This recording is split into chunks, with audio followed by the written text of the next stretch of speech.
All right, guys, welcome back. This is Module 6, Lesson 4. We moved from tenths to hundredths, and that's what we're going to be focusing on this week. So if we're looking back at our place value chart, we were used to our ones, tens, hundreds, thousands, and continuing. Now we're looking behind the decimal point. We're looking at tenths, which is what we did last week. And this week we're going to be focusing on the hundredths column.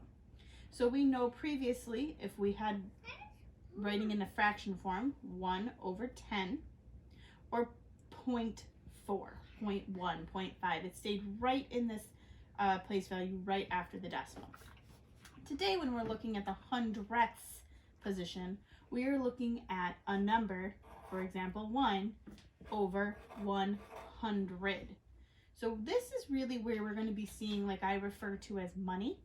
When you have something that costs $4.84, your 84 cents would fall right here into these tenths, hundredths part.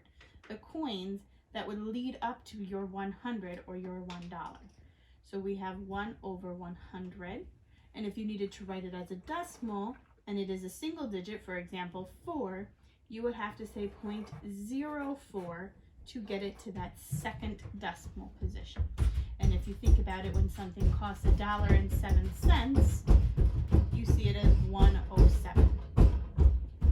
Now, we are continuing on with this groups of 10, that magic number, just like we did on this part of the place value chart. When you get to 10, you group it and you move on. So 1/10 would equal 10 hundredths.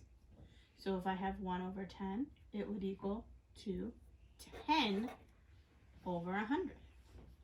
2 over 10 would equal 20 over 100. Okay, so let's move down to 3a. Let's look at what this is giving us down here. 3a gives us 1/10 plus 300ths, and they want to make us to turn it into a fraction. Well, when we're doing fractions this way, we have to take our hundredths because we know that there's going to be two numbers, so we need two place values. So I put my 100 right here, and I'm going to combine. I know I need a 1 in the 10th spot and a 3 in the 100th spot, so I should have 13 100ths. And they want us to draw it, and so they gave us a tape diagram that looks like this. And I'm going to say it 1, 2, 3, 4, 5, 6, 7, 8, 9, 10. So it is divided into tenths for us anyways. So if I'm looking at my number 13, in the 1, I have 1 whole in the tenths. So here's my tenths. And then I have 3 in the hundredths. And since this is not divided into hundredths, we're going to take one of our tens and make it into 10 smaller pieces. So bear with me.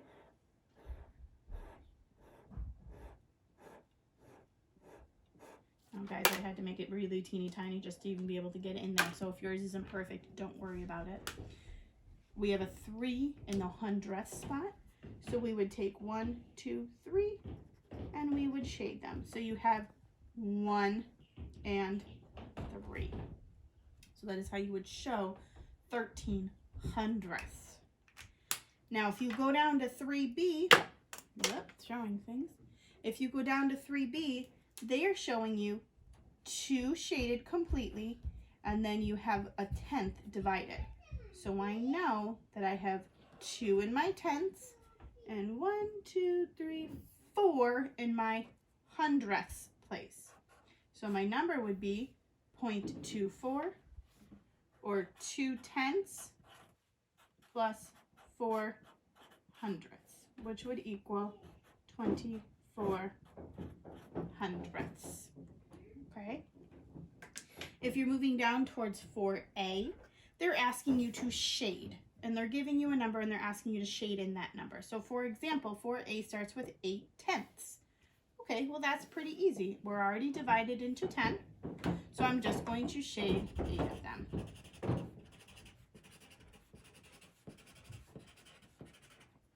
Eight tenths. Perfect. I got it. That was an easy one for me. Now I'm looking at 8 over 100, but they gave me 10. Now, guys, I drew this a little bit off so that I could show you the tens here. They give you a tens, but you're looking at this hundredths here. So we need to turn one of those tens into 10. We need to turn that in for 10 singles.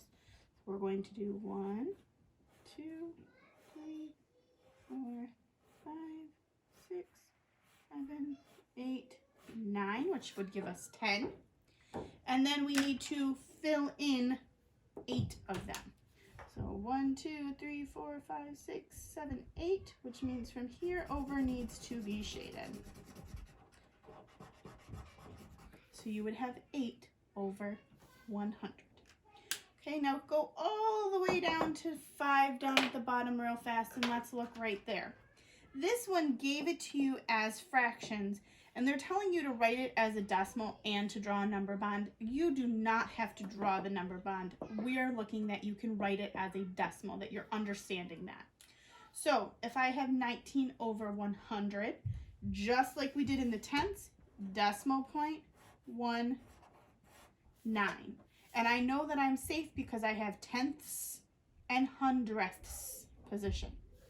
Now, if you're looking at 9 over 100, something should be flashing at you because 9 typically would go in my tenths position, but I'm looking at 100.